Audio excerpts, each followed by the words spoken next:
Welcome to Money Talks. My name is Mike Campbell. I'm thrilled that you're with us. Great weekend to do it. So much happening in the world of finance, and we're going to be talking about it. Hey, I'll tell you this right up front. We've got Tom Corsi coming on with us. He's managing editor of Blacklock's Reporter, one of my favorites for sure. Actually, I've got a show full of favorites because I'm also going to be talking with Doomberg coming up, another one. I pay for subscriptions to both of those, but what Tom's going to tell us, a lot of debate about whether, the government subsidies to the media impact the coverage. He's got a story that even the most ardent supporter are going to have trouble explaining. But as I said, Doomberg with me too. Lots of things to say with him, lots of things to cover. But we will talk about his take that, will green energy policies actually mean the end of the European Union? That's going to be interesting. Plus, he's going to weigh in on the Chinese interference that, of course, we've been dealing with for the full week. He's going to weigh in on that because he had been writing about that really for months. So more with him, more with Doomberg. I've also got Ozzie Jurek coming up there. I've got Mike Levy, excuse me. I got Mike with me. He's back. And we'll talk, of course, about interest rates as I will with Victor Adair. So no shortage of things to talk about. Plus a Goofy Award.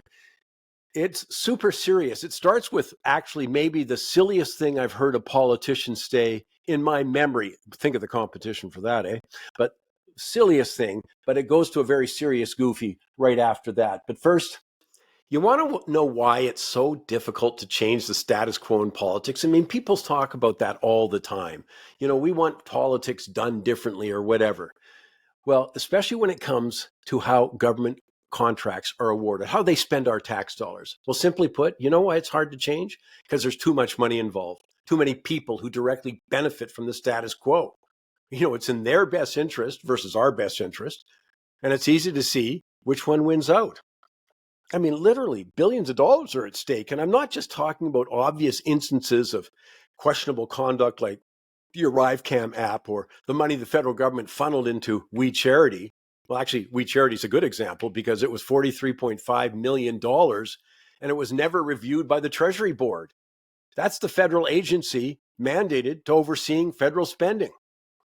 You saw maybe this past Tuesday where the Treasury Board admitted to 163 conflicts of interest in awarding contracts in the last 2 years.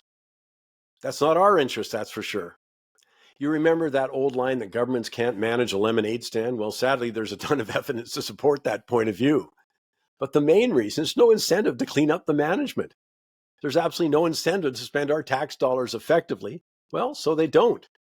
I mean, governments literally make mediocre businesses and people involved multi-millionaires at our expense.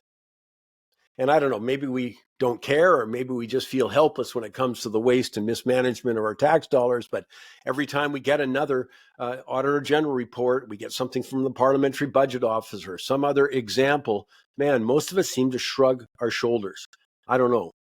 But as I say, some people are doing awfully well from it. I mean, think about this. In response to the internal audit of foreign affairs, they found that 26% of the contracts awarded didn't follow their own federal guidelines. That's about 2,100 contracts, 147 million tax dollars. And the minister in charge, well, that's Melanie Joly. She thought that was a pretty good result. 26% of the contracts not following government rules. Wow. In March, when the Commons Public Accounts Committee asked Parliament to consider not allowing federal employees to get contracts awarded to them. I mean, they were going out, they'd form a business, then go back and bid. Well, you know what? That's not in the public interest. But here's the thing.